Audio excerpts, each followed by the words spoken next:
On episode 568 of the 40 Plus Fitness Podcast, we meet Dr. Mary Newport and discuss her book, Clearly Keto, for healthy brain aging and Alzheimer's prevention.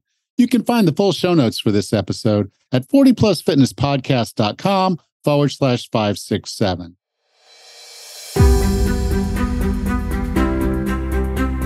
If you decided you're ready to make a change, to reclaim your health and fitness, the 40 Plus Fitness Podcast is here for you.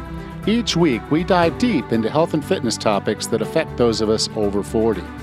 I'm Alan Meisner. I'm an NSAM certified personal trainer with specializations in corrective exercise, behavior change, and fitness nutrition, a FAI certified functional aging specialist, and an OTA Level 2 online trainer. I'm joined each week by our co-host, Rachel Everett. She is an NASM certified personal trainer and a RRCA Level 1 run coach. Let us be your coaches as you find your way on your health and fitness journey. All right? Let's go.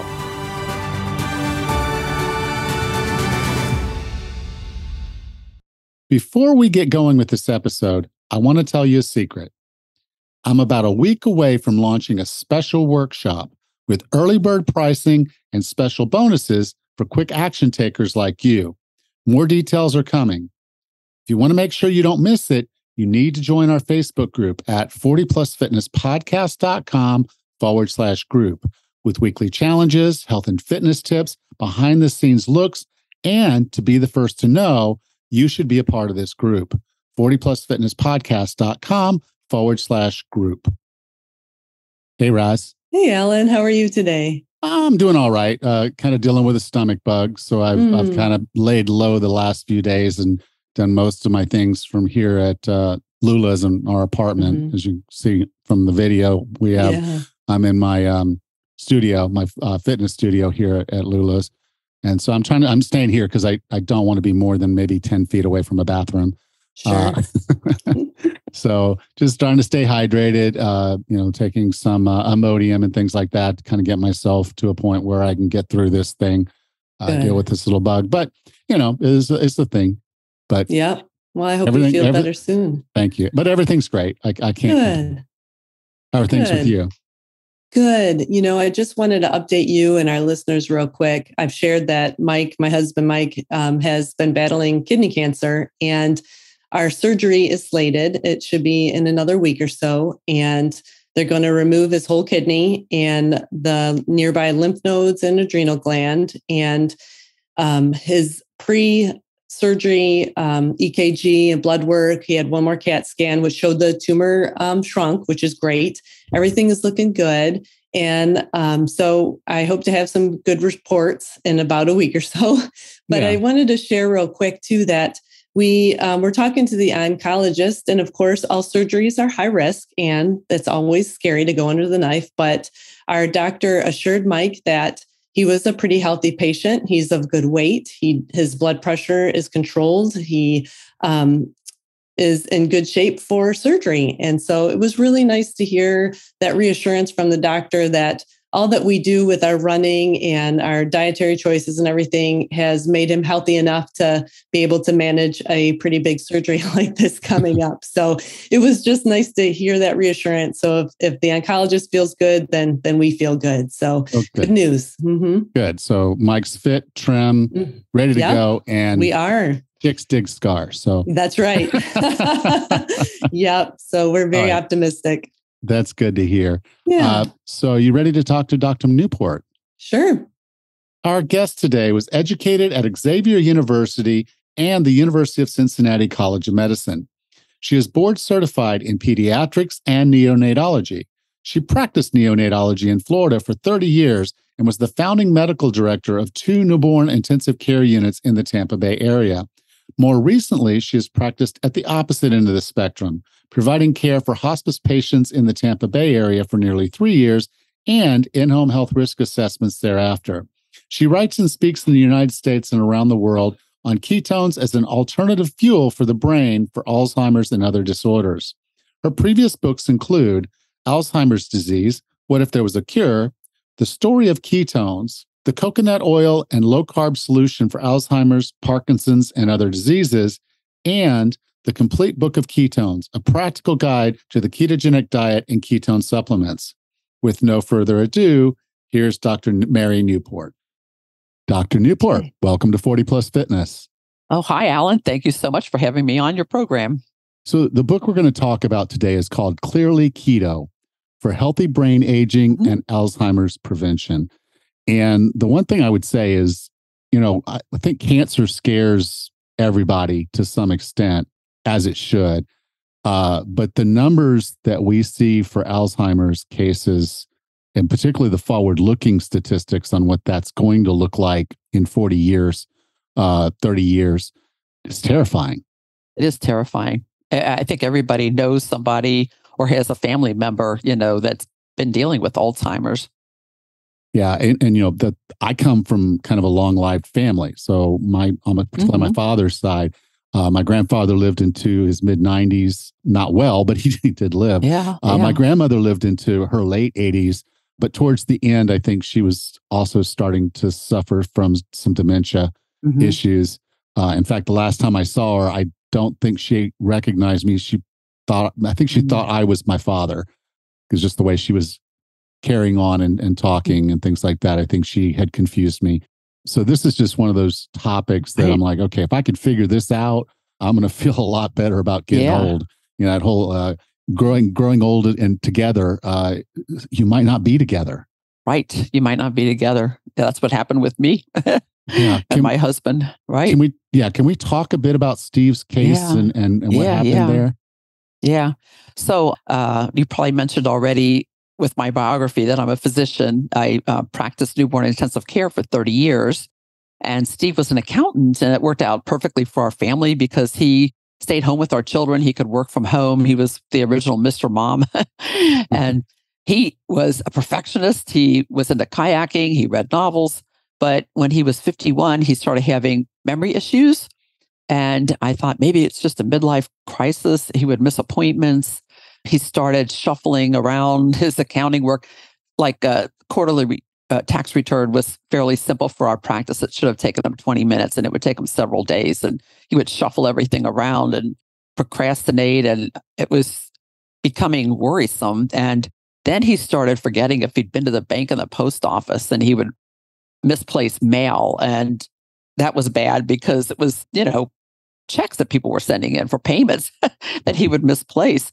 So he saw a neuropsychiatrist who evaluated him and said, this could be dementia, but more likely it's depression. And Steve was depressed, but retrospectively, most likely he was depressed because he knew he was not functioning well and that something was wrong. He was put on an antidepressant. We continued to get worse over the next few years. Driving, getting terrible, couldn't follow a map, was losing his accounting skills slowly but surely. They always say, use it or lose it. He was using it and he still lost it. I mean, that's how Alzheimer's is. And he was diagnosed with Alzheimer's, early onset Alzheimer's. At this point, when he first started having symptoms, he was 51. He was diagnosed at age 54 already. So that's early onset. Younger than 65 is considered early onset. And it's maybe 1% to 2% of people with Alzheimer's are early onset.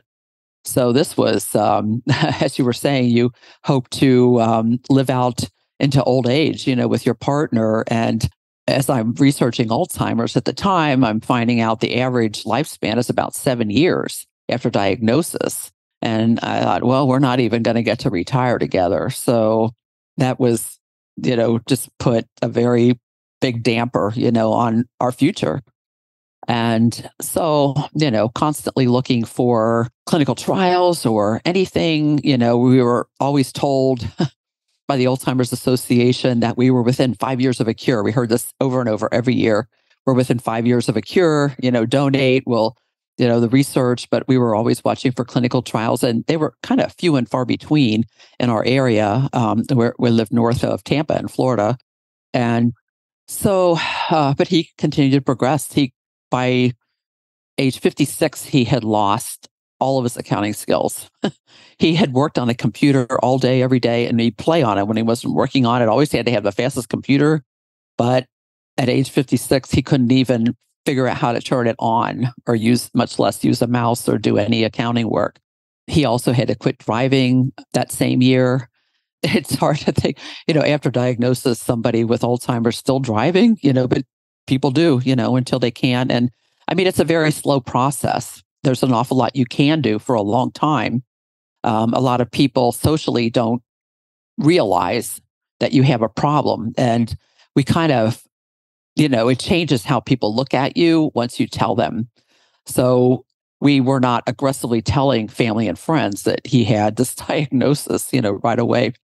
But at, age 57, so about 6 years into symptoms, he stopped being able to make meals for himself. He would just not eat when I was working. So our younger daughter, Joanna, ended up moving back in with us, and she would be with him in the daytime when I was working and make sure that he ate and that type of thing. But in 2008, when he was 58, it just felt like he was spiraling downward.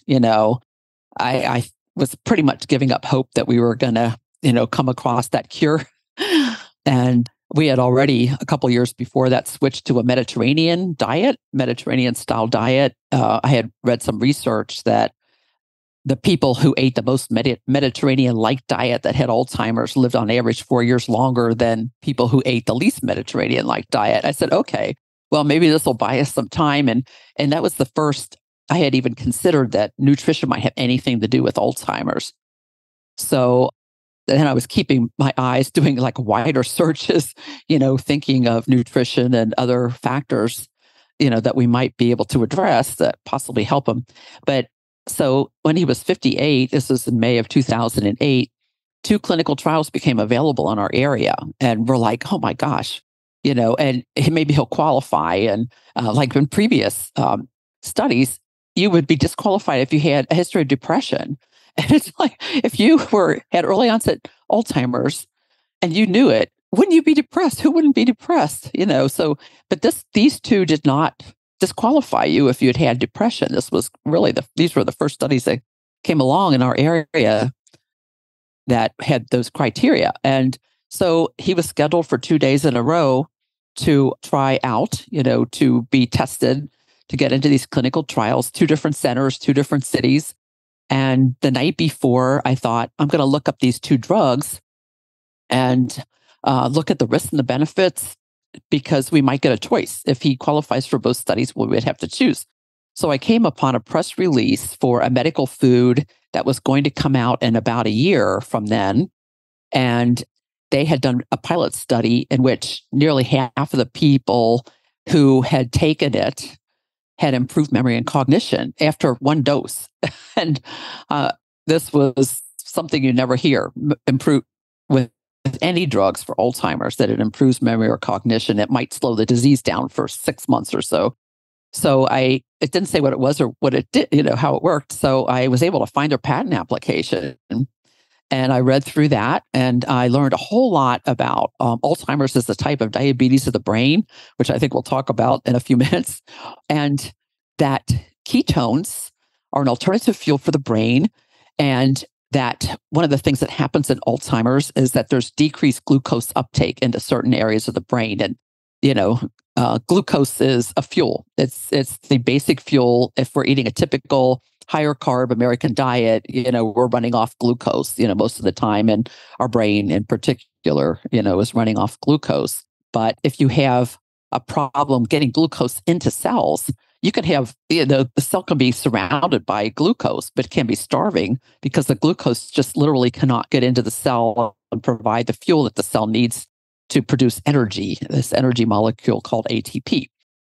But it was discovered in the 1960s that when you starve or fast, that you use up the glucose that's stored in your body fairly quickly within 36 or 48 hours.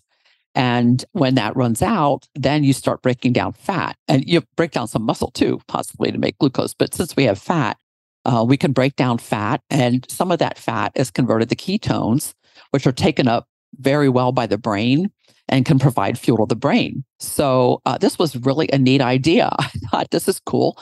And where the medical food came in, it turned out it was MCT oil, medium chain triglyceride oil. It was a very specific medium chain fatty acid. And what happens, they also found this out in the 1960s, when you consume MCT oil, your liver converts part of it to ketones. So it's kind of a neat trick to bypass that problem of glucose uptake in the brain. And I thought, oh my God, this is brilliant idea. And I remembered, this thing about ketones and starvation and MCT oil converted to ketones that kind of refreshed my memory, from medical school. I had heard about this. So in the patent application, I learned that MCT oil is actually extracted from coconut oil, which is the richest natural source of it. And so I thought, okay, I knew MCT oil. I thought it might be available in hospitals. I wasn't sure if I could even get it, but I knew I could get coconut oil because I had seen it in health food stores. So at this point, I'm reading about all of this, and it's about 1 a.m. and he's set up to screen at 9 a.m. that same day. And so I didn't have time to do anything about it. We went to the screening. It was in Tampa, Florida. No, actually, I'm sorry. It was in St. Petersburg, Florida. And he did terrible.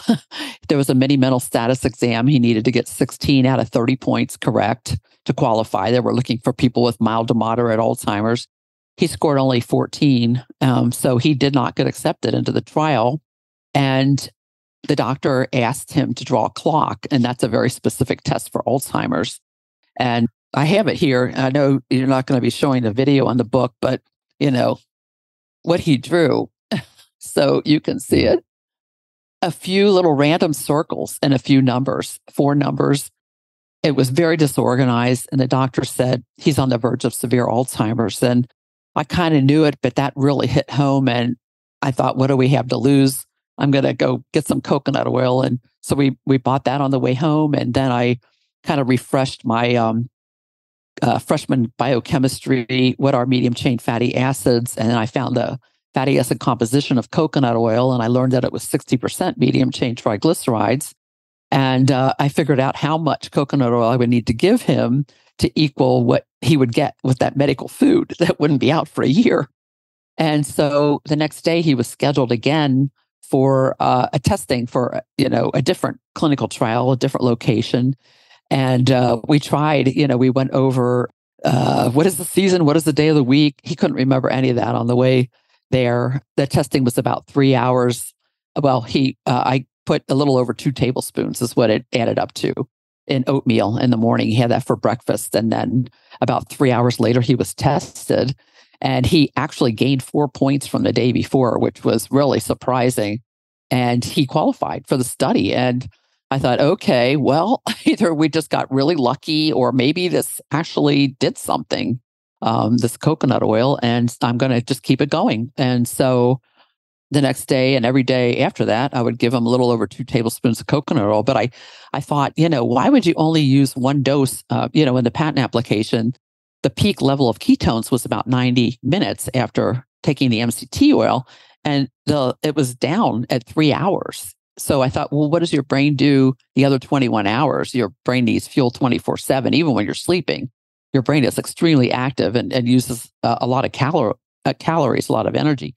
So I just started cooking with it throughout the day. I got like every recipe I could get my hands on, and he was getting it, basically at every meal, from that point on. And just over the next few days, he had several symptoms that improved, pretty dramatically. And I mean, he himself said that the day he started coconut oil, that it was like a light switch came back on in his brain. And, before the coconut oil, he would be very sluggish in the morning, and his gait had become abnormal. He would pick up his feet kind of higher than normal and walk very slow. He couldn't run anymore, even though he looked physically fit. He had tremors. His jaw would tremor when he tried to talk. His hand would tremor when he tried to eat. He had trouble finishing sentences. He couldn't figure out, like he'd go to the drawer to get a spoon and he'd come back with a knife over and over and over. He'd do that 6 times before he'd finally get the right utensil. And after the coconut oil, he had more energy.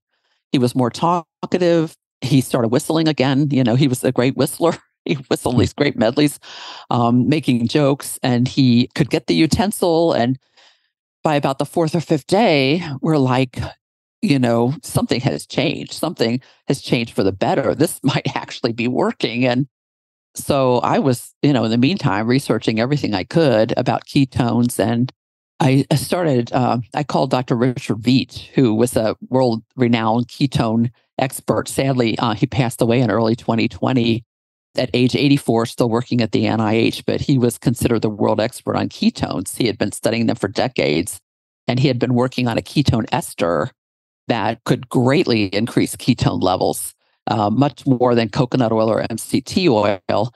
He sent me all kinds of hypothesis papers that he and others had written. He had some of his associates who had written papers who were interested in ketone research call me. It was really kind of amazing, when I told him what happened with Steve. And well, at 2 weeks after that clock, so about 2 weeks after he started the coconut oil, he drew another clock. And this time it had the full round circle. All the numbers were there. They were in the right order. It was really messy. There were a lot of hands of the clock, but it was so much more organized. And Dr. Veach, I faxed him the first and second clocks, and he said, this is unexpected. He thought it would take much, much higher ketone levels for anybody with Alzheimer's to improve. So, and then Steve just kind of progressed after that. I probably should let you get a word in edgewise. No. The interesting thing here, and this was kind of my takeaway is, sometimes we're faced with tragedy. Right. And then we have to make a choice. Mm-hmm. And I just appreciate that your choice was to help anyone else that you can by sharing information about Steve and his story. Yeah. And then again, some of the stuff that's happened since would have never happened if you hadn't done what you did and then reached out. So it was just not just, I found something that works for my husband and we're good. Yeah. It was, okay, I'm going to share this with the people who are doing these studies, with people who know people that are doing these studies. Yeah. So there's some proposed studies that are actually going to give us good information because it's so hard to get a food study funded.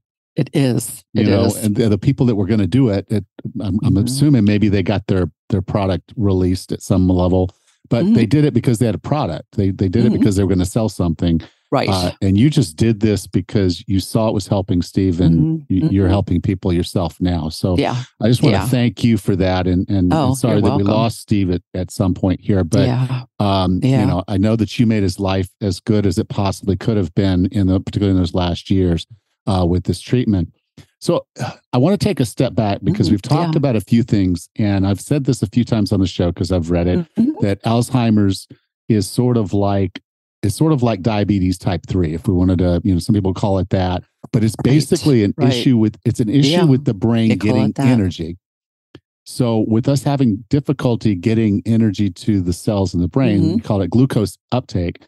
Can we talk about just a little bit more detail of, okay, what's going on in there? Because, I know there's the tau strands and there's the amyloid structures and all those things. But the plaques. Those are the outward symbols of what's going on. The inward chemical stuff is where the real magic is, because you just got to find a way to fuel those brain cells. Can you talk about a little bit about how that happens? Because you talked a little bit about ATP, but we really didn't get into.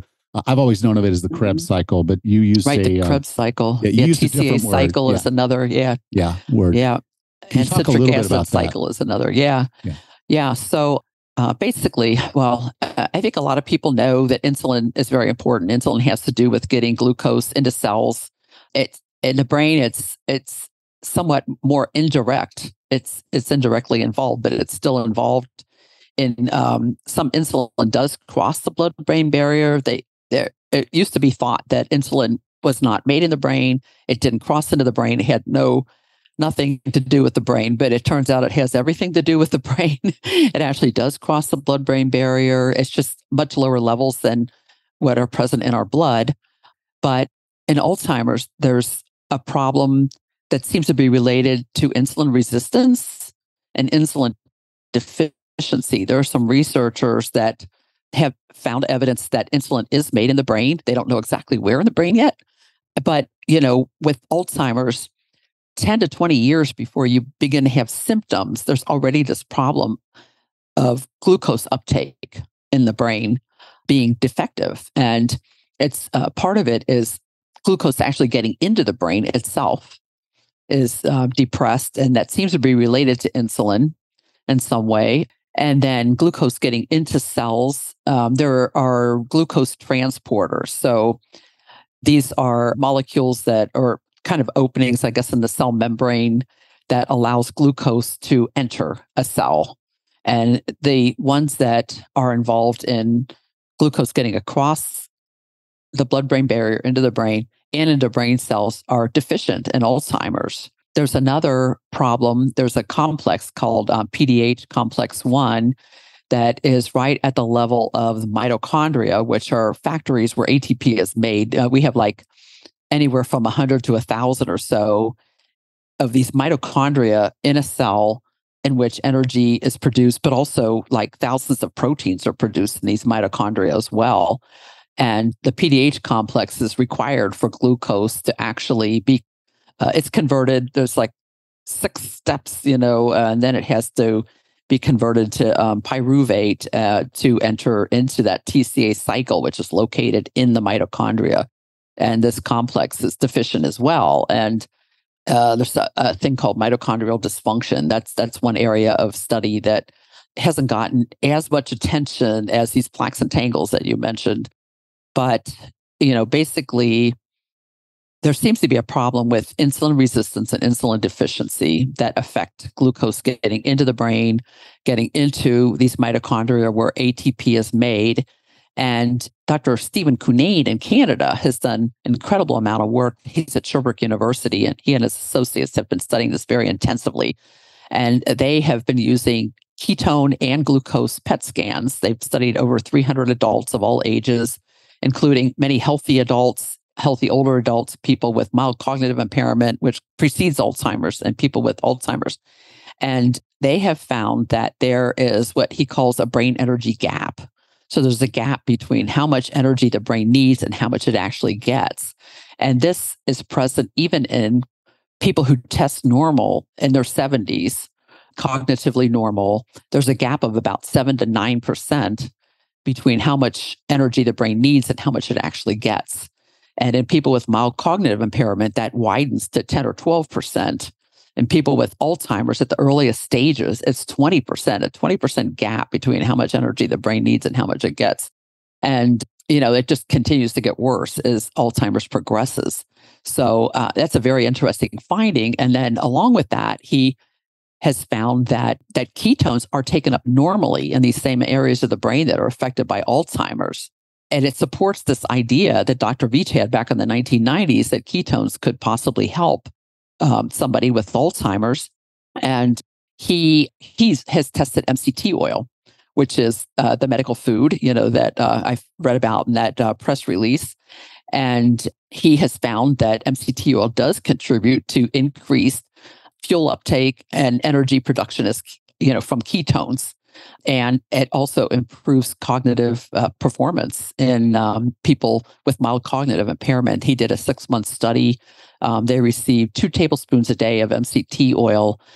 After the study, he told me that he felt like 3 tablespoons a day would have been even better, that they might have gotten even better results. But they did all 5 cognitive domains that they studied. There were improvements in these people.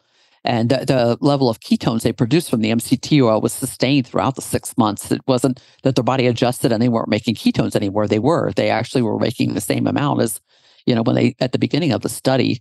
So, basically, insulin resistance is a big part of the problem. It's something that happens with aging, but many, many people develop prediabetes.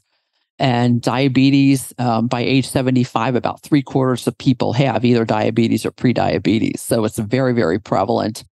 It doesn't always affect all organs in the body. So somebody might not have type 1 or type 2 diabetes, but they can still have diabetes of the brain. So the insulin resistance can affect the brain directly. And this seems to be a really big part of the problem. So it's, insulin resistance, not allowing glucose into cells, and then the brain needing some kind of fuel, to fill in the gap, from glucose, and ketones can fill that in. So it's kind of a neat idea using ketogenic strategies, so to speak, that will increase ketones, could help overcome both of those problems, the insulin resistance and filling in the brain energy gap.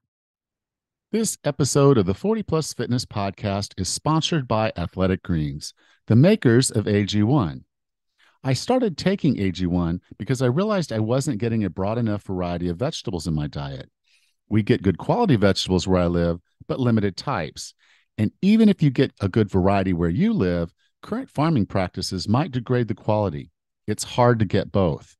I chose AG1 because it is sourced from whole food ingredients, and Athletic Greens continues to research and reiterate AG1 based on current science.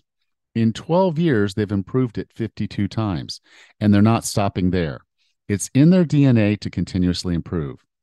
To get the nutritional insurance I do with AG1, I'd have to take dozens of pills and tablets, some with food, others without.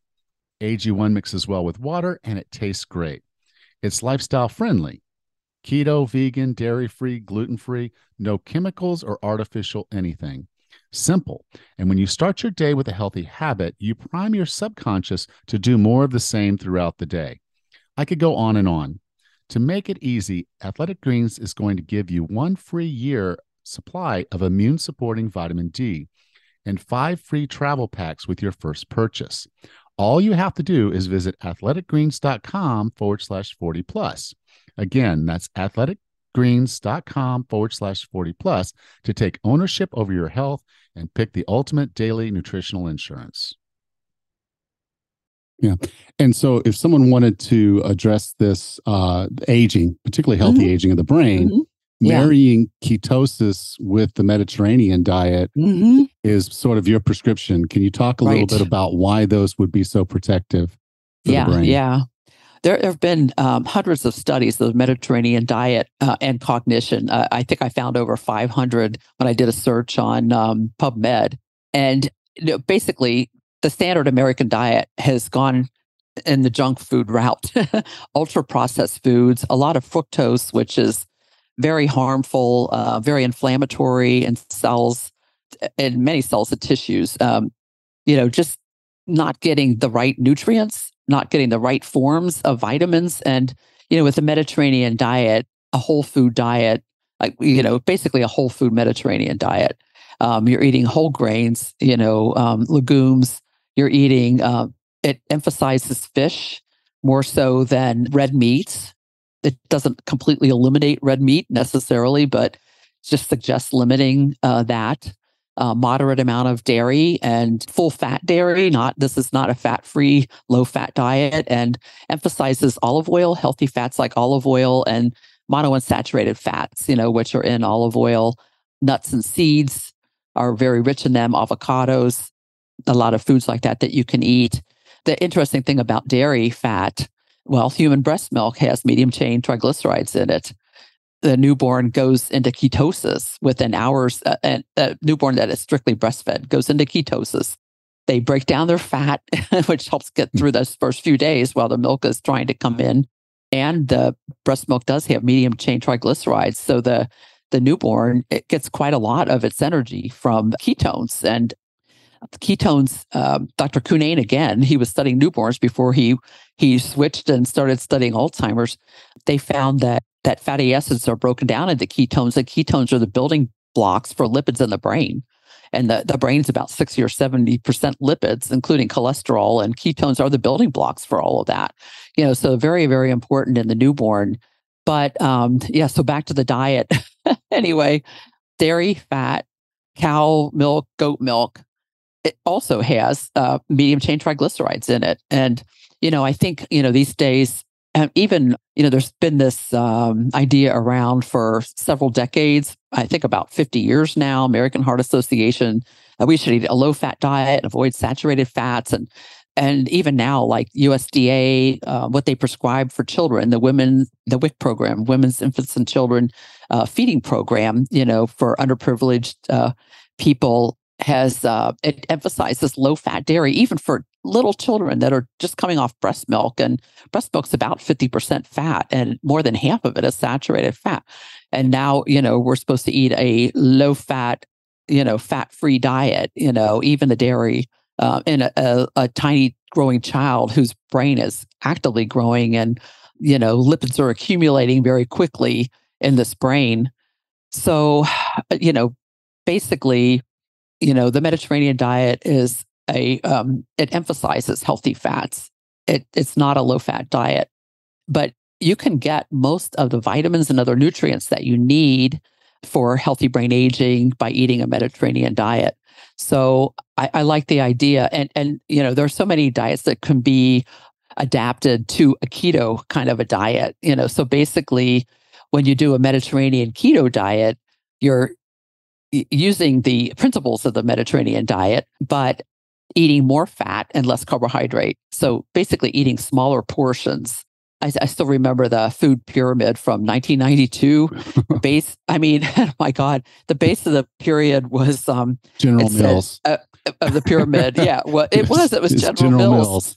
6 to 11 servings of breads, pasta, cereals, all of that a day. And at the time I was overjoyed because, I was buying into this low fat hook, line, and sinker. But, I developed a really serious weight problem, and I was eating skim milk. I was eating these, what I thought were healthy cereals with a lot of fiber and this kind of thing, but it was a real struggle, to not keep gaining weight, counting every calorie. And yet, the low fat diet is, it's a nuisance because it's high carb. If you eat low fat, you're going to make up the calories with carbohydrates. And when you eat so much carbohydrate, it spikes your insulin level. And then when the insulin level comes back down, you get hungry again, and you're constantly thinking about your next meal and craving those sweets.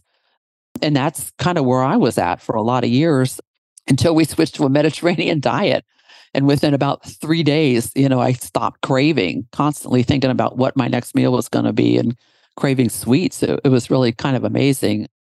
But, basically you just tweak, what I tell people is, when you look at the starchy foods, bread, rice, pasta, cereals, that type of thing. A lot of people don't want to give that up completely. And I think I'm an older person now, so I'll say, okay, older people, you get a little bit fixed in, what your diet is like, and it's hard to completely give that up, and you might not have to, so I encourage people to reduce the carbohydrates, but kind of start with cutting portions in half of like bread, rice, pasta. And when you're used to that, cut it in half again, So basically, eating smaller portions, eating more healthy fats. And, for me, coconut oil is a healthy fat. I've studied it, quite a lot. And there are a lot of myths out there about coconut oil being artery clogging fat and all of that. It's just isn't so. It was made up. It was a competitor with Crisco and other shortenings, that looked very similar and had a long shelf life. And so they kind of put out these myths there that have been perpetuated.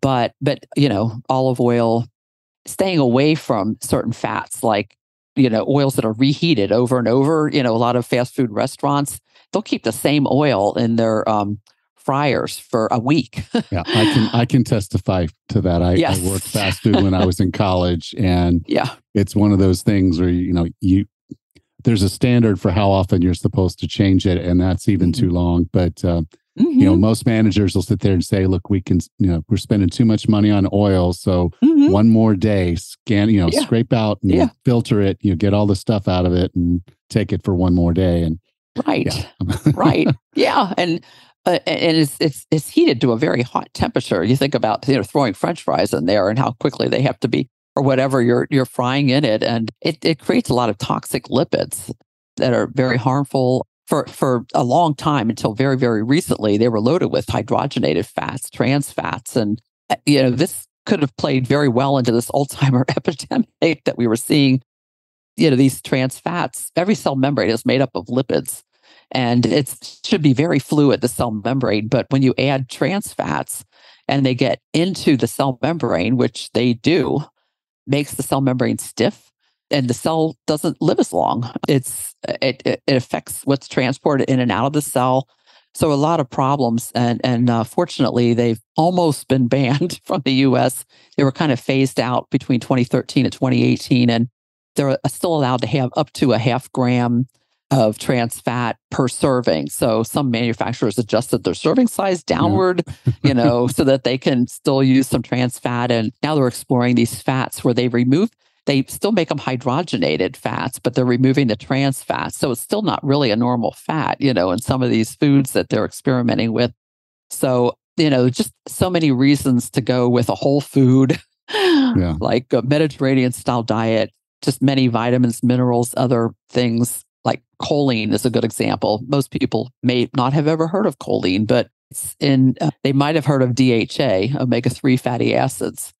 But the omega-3 DHA attaches to choline, phosphatidylcholine, and it's a really important part of the cell membrane in the brain. Choline is also part of acetylcholine, which is a neurotransmitter that's involved with learning and memory. It's deficient in Alzheimer's disease, so you want to get plenty of choline, and that's something you can get, with a Mediterranean diet.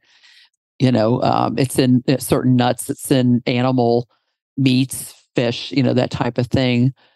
Eggs are really rich in choline. The yolk of choline. The yolk of the egg, right? You don't throw away the yolk in the Mediterranean diet. You eat the yolk. It's full of so many good nutrients, and it increases HDL cholesterol. Some people still believe, it increases your cholesterol. Well, it increases HDL cholesterol primarily.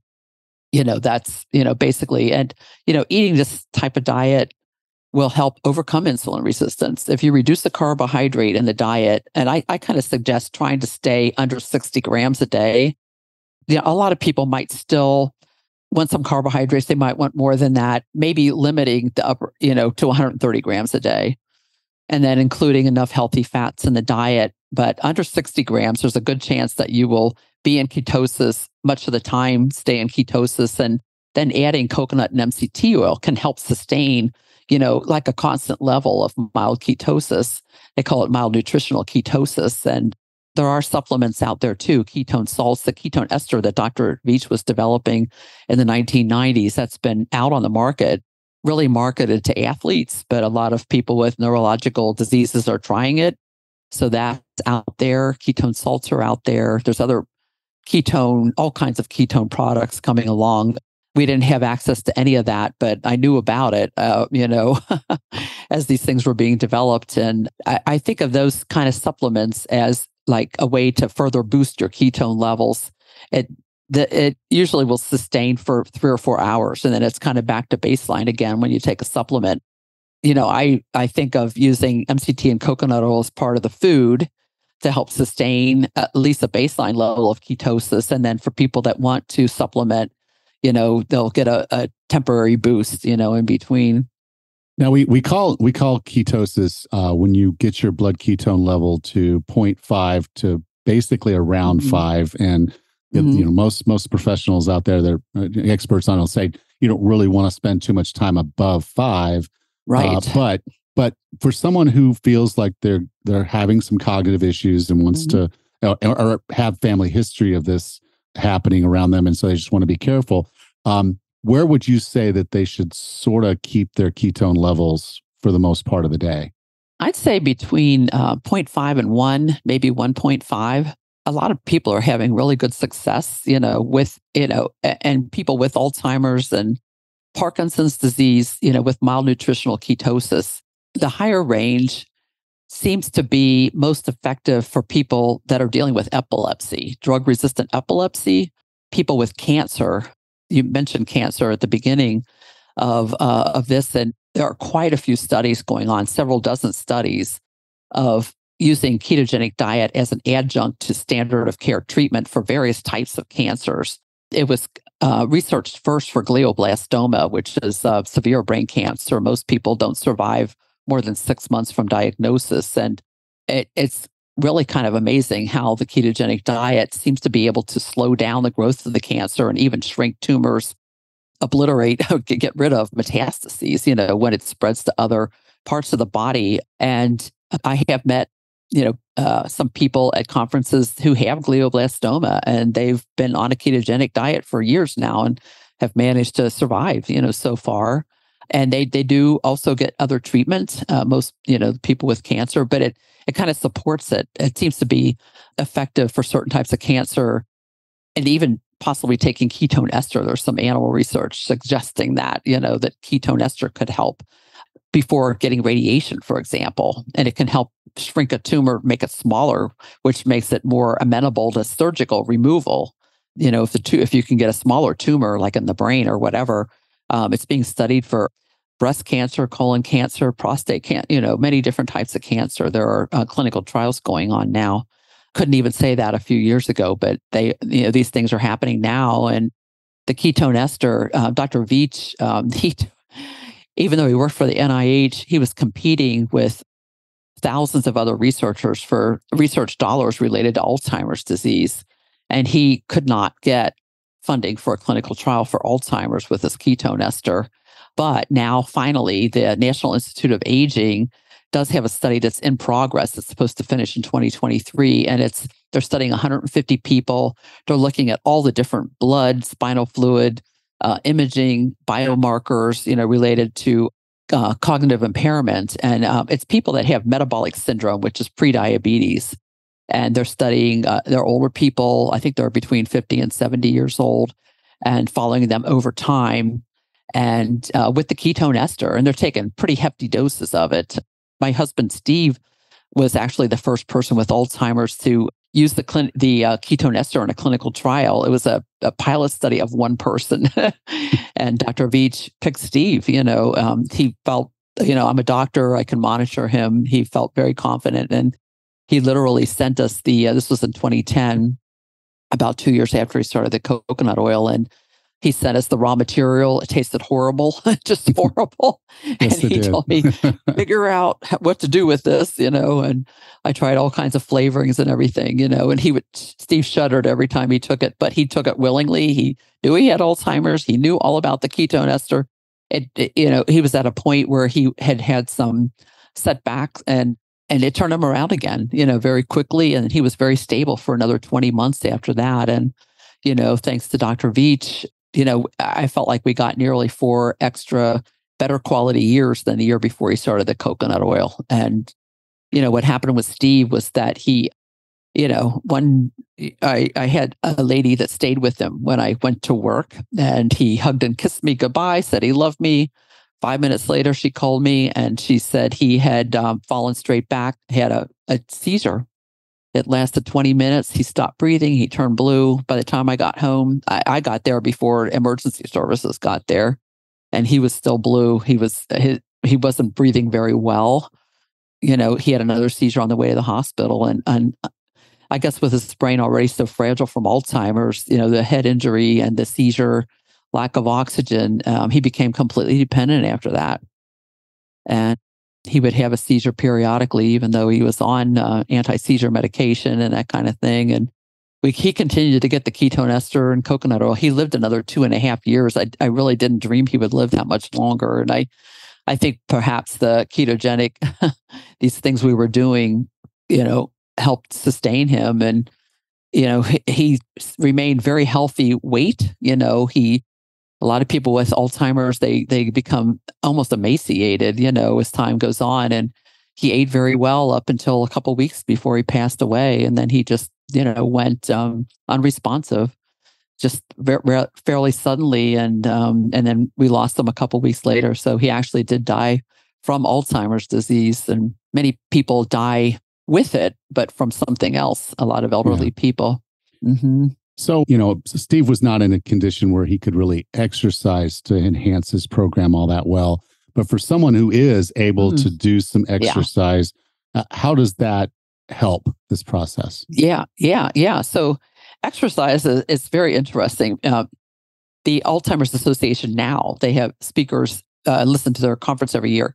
And they say that somewhere between 30 or 40% of Alzheimer's may be preventable by modifiable by changing, your lifestyle, top being diet, eating a healthier diet. Exercise is number 2. Getting enough sleep is another one. Controlling blood pressure if you have high blood pressure. But exercise, an interesting thing about it is that it stimulates ketone production. That's just one of the benefits that we know about.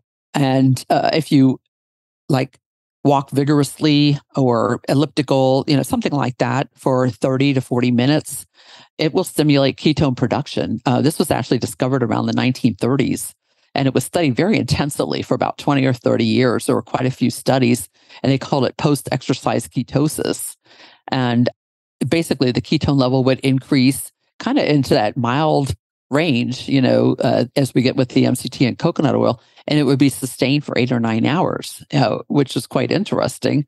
So, exercise is another strategy. Some people, as much as they try, they can't tolerate coconut and MCT oil, but exercise is a way to, stimulate ketones. Overnight fasting is another great way to do that. And basically, if you fast overnight, you don't eat any solid food, you can still drink clear liquids without, calories. About 10 to 12 hours after that, you deplete the glucose that's stored in the liver. And then you start breaking down fat and you start making some ketones. So you'll go into mild ketosis, and the longer you extend the fast, the higher the ketone level will become. And some people some people call it bulletproof coffee. I guess that's one version of it. But you put coconut oil or MCT oil in your coffee or tea in the morning. It's only fat, and it actually further increases your ketones. It will support. You can do that while you're on the fast, and it will just kind of enhance your ketosis at that point. So, but there are a lot of people now that are doing a 12 to 16 hour overnight fast. They're basically skipping breakfast, maybe having the coconut or MCT oil in their coffee, and then having their first meal around 12 or 1 in the afternoon. They also call it time restricted eating, where you limit your eating to between a 6 and 10 hour window. For me, I kind of am around a 7 or 8 hour window. I've been doing this for quite a long time. And, I used to wake up hungry, want breakfast right away. And you just get used to it. You get used to it. And, and it's a way to kind of keep your brain healthy by providing ketones, to your brain. Yeah, I usually have dinner around 7 o'clock, 6:30, 7 o'clock, but I'm through eating before 7. And then I won't eat until somewhere between 12 and 2 the next day.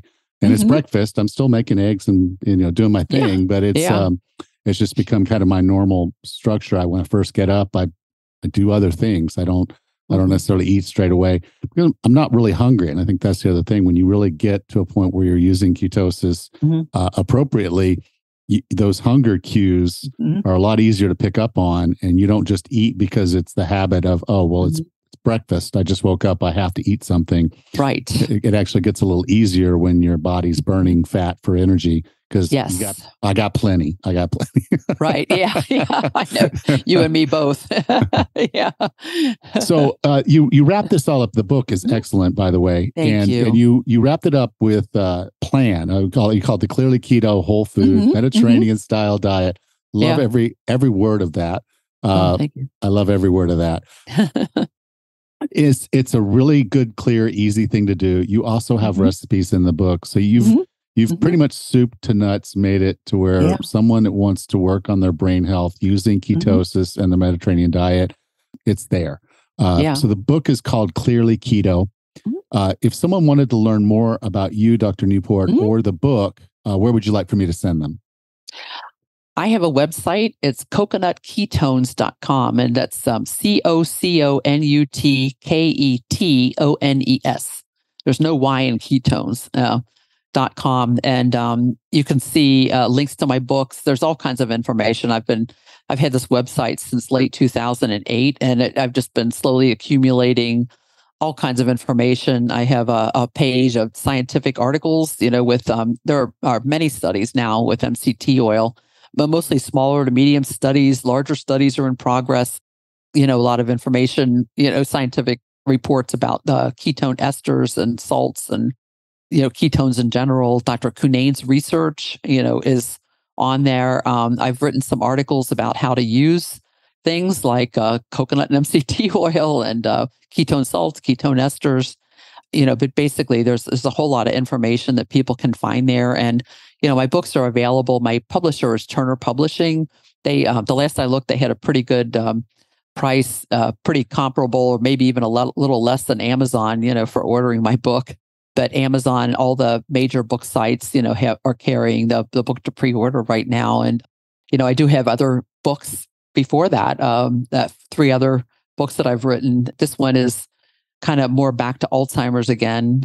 And it goes beyond. I would say the first half of the book is all about, ketogenic strategies, Mediterranean diet, keto, but there's a whole lot of other things to do and other things to avoid, that are not necessarily related to ketones. A lot of, certain foods, and not overdoing certain supplements that could be harmful. And then the last chapter took me 10 months to write. It was the first chapter I wrote, but I thought if I put this first in the book, nobody will ever get to the rest of the book. But it's very sciencey.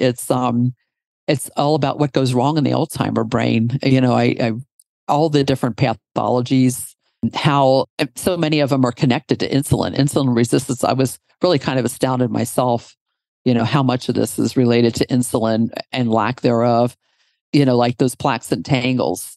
Insulin resistance seems to promote formation of plaques and tangles, but the plaques and tangles themselves seem to promote more insulin resistance. It's like vicious cycles. And it kind of, to me, explains why Alzheimer's is progressive. You have this constant vicious cycles of related to insulin and insulin resistance. And it's just a downhill path, from there.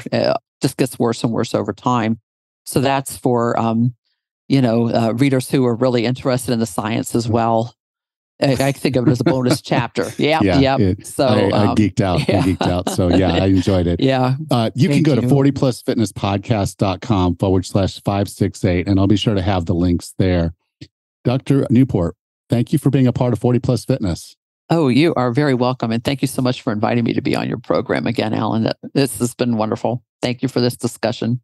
Thank you.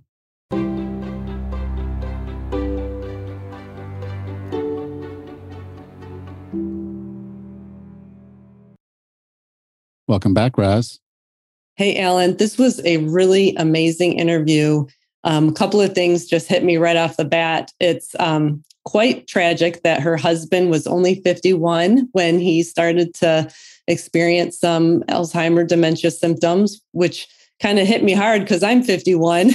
But it was hard to see him progress. And it's so true, like cancer, I think we all have someone in our lives that might be touched with Alzheimer's or dementia, which we are. I've been watching my aunt decline, and it's a tragic disease to watch it unfold. But there is some things that we can do about it, isn't there? Yeah.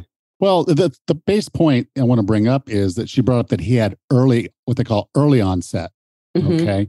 And that's important. That's an important delineation in this, because it used to be that you really didn't see a lot of people with Alzheimer's until they were well into their 70s and 80s. And so it was a very uncommon disease to see when we were younger, right. Like 51. And, the same thing happened with type 2 diabetes. Okay. So they used to have type 1 diabetes, which is where your body your beta cells start to die out, and then you don't create insulin. So you have to start taking insulin because your pancreas just can't create enough, or actually stops creating it at all. Mm-hmm. And so that's type 1 diabetes. Type 2 diabetes used to be called adult onset diabetes, but they stopped calling it that when kids started getting diabetes. Wow. Okay.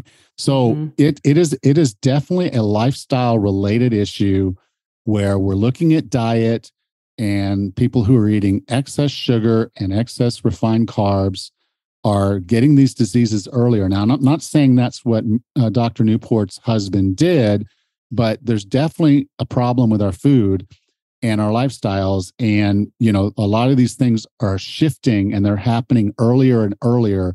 Mm-hmm. And it could be just anything. It could have been toxins he was associated with at one point or another that were outside his control. Could have been some things that were within his control.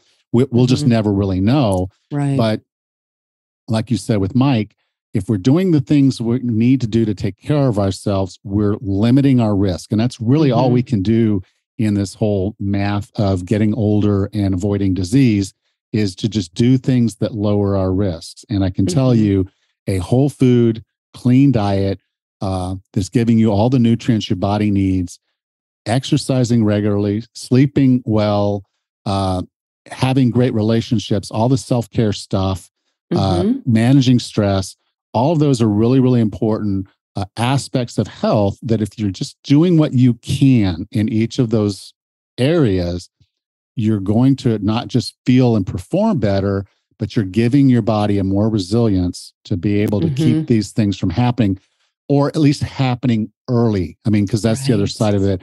We don't know, but it's why is early onset happening? And I haven't really heard any good answers. But obviously, from what you've heard in this episode, by switching to a ketogenic diet, he was able to extend the length and quality of his life, which, again, I'm not going to say this is a scientific study, but there's more studies happening because Mary and Dr. Newport shared his story and scientists became very interested in what was going on there. There'll be more studies to say, could this have actually prevented Alzheimer's from ever occurring? So those are some things to think about. It's not that the keto diet is the best diet. Don't get me wrong. Ketosis is a tool. Yes. But really, I believe, and we've had some different conversations in the last several months about metabolic flexibility. And then again, just avoiding junk. Right. I think those two things are really the keys to health here. Well, like she said, better diet, better exercise, better sleep. It's better. Like, make better choices. Do you have to be perfect 100% of the time? No. I mean, we've got Thanksgiving, Christmas, holidays are around the corner. There's time to celebrate. There's time to enjoy your home cooked foods and family traditions, but just make better choices most of the time. And absolutely, there's nothing good with sugar. There's no nutrients in refined flours. Just do what you can when you can. It doesn't have to be perfect. I agree. Yeah. Great interview. All right. Well, Rachel, I'll talk to y'all next week. Take care. Okay. Bye. Bye-bye. Next time on the 40 Plus Fitness Podcast, we meet Tyler Dawley and discuss regenerative farming and food quality. Until then, have a happy and healthy week.